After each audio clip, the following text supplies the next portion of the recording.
Cahaya di atas cahaya ni merujuk kepada banyak aspek yang boleh kita katakanlah. Yang dikatakan Allah itu adalah umpama cahaya di atas cahaya.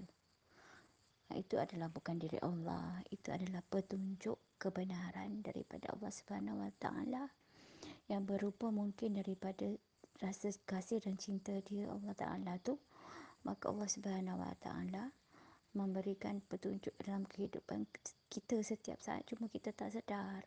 Itulah yang dikatakan cahaya di atas cahaya. Bukanlah cahaya yang kita nampak. Cahaya kat sini kita boleh rujuk kepada petunjuk daripada Allah Subhanahu Wa Taala kepada kita. Boleh merupakan taufik hidayah, boleh merupakan pelukan kasih sayang cinta Allah pada diri kita. Itulah cahaya di atas kecahayaan, merujuk kepada kebenaran, merujuk kepada supaya kita ni boleh berjalan, boleh berada di ihdinas siratal mustaqim, supaya kita tidak tersesat lagi di alam ni, supaya kita dapat balik dengan selamat. Itulah cahaya di atas cahaya yang kita perlukan untuk kita kembali kepada Allah dengan selamat. Itu yang dikatakan cahaya di atas cahaya. Ataupun boleh juga kita katakan cahaya di atas cahaya ni sesuatu yang kita tak nampak, kan?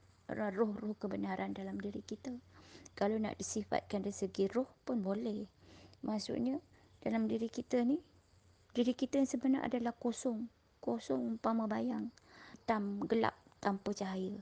Jadi apabila dimasukkan cahaya kebenaran tu, yang boleh juga kita katakan sebagai roh, roh diri kita yang sebenar tu, maka itulah juga dikatakan cahaya atas cahaya ataupun nur, yang kita panggilkan sebagai Nur Muhammad.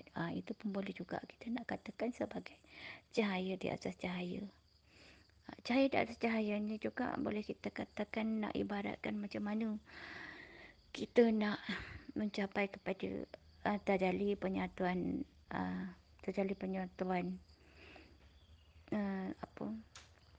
sifat ataupun af'al dengan Allah, kan? Yang mana sehingga kita boleh merasakan mabuk kerinduan yang sangat mendalam kepada Allah Subhanahu Wa Taala, pada marhabatillah antara kita dengan Allah, marhabatillah kita kepada Allah, yang daripada gerak Allah juga sebenarnya pun. Jadi itulah yang dikatakan cahaya pada cahaya ni, sehingga kita merindukan kebenaran tu, maka kita pun merindukan Allah Subhanahu Wa Taala. Kita sebenarnya tak mampu nak merindui Allah pun, tapi disebabkan kita ni perlukan sangat kepada bantuan Allah, lalu kita pun merindukan dia. Jadi Allah Subhanahu Wa Taala menghadirkan ujian-ujian dalam diri kita supaya kita merasa kesempitan, supaya kita merasa keperitan. Jadi bila kita merasakan semua tu, maka kita berhajatkan kepada penawarnya, dan penawar itu adalah kebenaran, panduan, petunjuk. Maka itu dengan sebab itulah kita merindukan cahaya tu. Kita merindukan cahaya kebenaran sehingga kita dapat merindukan Allah. Jadi apabila kita telah merindukan Allah, maka kita berjumpa cahaya di atas cahaya tu pada kita mengalami pada proses fanabillah. Sebab itu pada masa tu kita fana teruk.